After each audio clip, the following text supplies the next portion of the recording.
Verizon is ripping the copper out of its own phone buildings. On purpose and with pride. The demolition is the product. Not for scrap. For the empty room it just sold to Google for over $1 billion. The hottest asset in AI. The most futuristic thing on Earth turned out to be a locked beige building from 1998. And it sold out in a single day. Whole industry drew up demolition orders on these copper barns. Tear it down, they said. Nobody wants a dead phone building. And I looked at them, and I said, mine. Ran a little trial. Threw the dead phone exchanges on the market. Gone. 24 hours. People are scalping tickets to stand in a basement I couldn't give away. July 24th, 2026. On the earnings call, the telco confirmed the $1 billion Google deal, and that it's pulling copper from thousands of central offices to rebuild them as AI data centers. And they're projecting multiple billions more by year-end. EPS up 6.6%. Free cash flow up 24%. A quarter this clean is a good place to hide a body. And the body, the phone company, just became a landlord for robots. And they raised the whole year on the strength of it. Full-year earnings per share growth guidance bumped to 6 to 7%. Free cash flow growth to 9 or 10. Capital spending held flat around $16 billion. The AI Connect money doesn't even start ramping until 2027. At margins the company swears are equal to, or greater than, its core business. The chief executive said the quiet part flat on the call. Whether the fiber is dark or lit, he said, the company's assets are suddenly in tremendous demand. Translation: the stuff they weren't even using is now worth a fortune, because everyone needs somewhere to put the AI. And how many of these beige buildings are in play? Thousands. Central offices in nearly every neighborhood the company ever wired. Squat, windowless, already zoned, already fed by the grid. For decades, that footprint was a maintenance line item. Overnight, it turned into the most valuable map the telco owns. A half-built data center sitting on every other street corner. Dark fiber? Cable I buried and never switched on. Sat dark for years. Now Google pays $1 billion to flip the switch. Same switch I was too lazy to touch. The buildings were power-ready, permitted, fully redundant, by pure accident of already existing. The retrofit isn't the hard part. Owning the real estate was. Why the rush to your street? Ultra-low latency. Robots. Robotaxis. Remote surgery. The squat little exchange down the block may soon shave milliseconds off an operation 2 states away. So, look at what Google's $1 billion+ actually buys. Not new construction. What the check unlocks is the on-ramp. A dedicated dark fiber corridor, stitching Google's own data centers together. Not a highway. A private lane between the buyer's own buildings. And it wants that road short. Inference, the part where the model actually answers your question, is now roughly 2/3 of all AI compute, analysts estimate, up from about 1/3 3 years ago. Answers age in milliseconds, so you move the machine closer to the person asking. The trillion-dollar industry just rediscovered what pizza chains sorted out decades ago.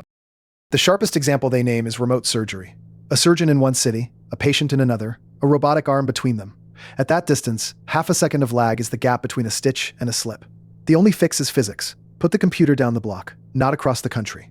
So the building that once routed your call to Aunt Carol becomes beachfront property. Okay. You're the trillion-dollar intelligence.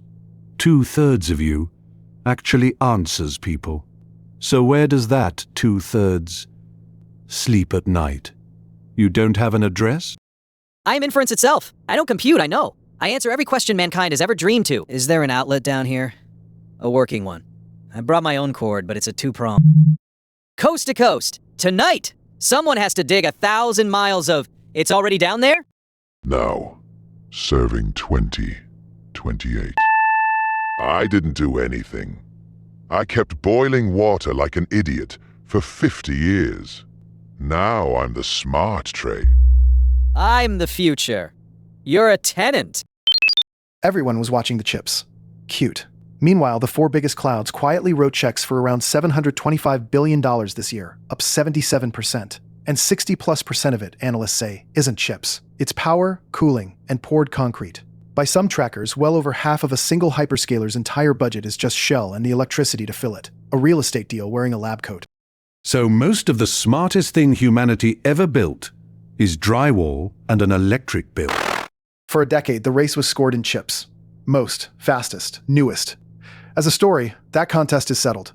The new one is boring beyond belief. Transformers, switchgear, millions of gallons of cooling water, and a slot in the interconnection line that can run 5 years long.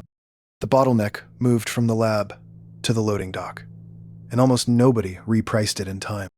Turns out, the frontier of artificial intelligence is a wait list. A third to half of this year's planned capacity slips to 2028, stuck in the grid queue. Follow the incentive. Whoever already owned the boring layer gets to re-rent it. Back in January, this telco paid about $20 billion for a fiber company.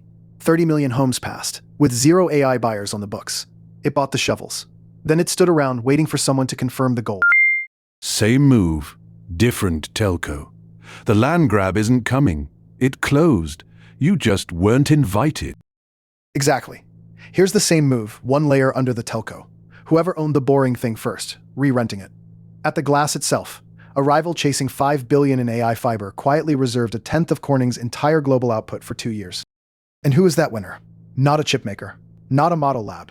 A 170-year-old glassmaker from upstate New York, the outfit that made the glass for Edison's bulb, and the glass on your screen. Now it decides, strand by strand, which AI build-out gets to exist. The purest bet on the future is a furnace that's been running since 1851. And glass can't be conjured overnight.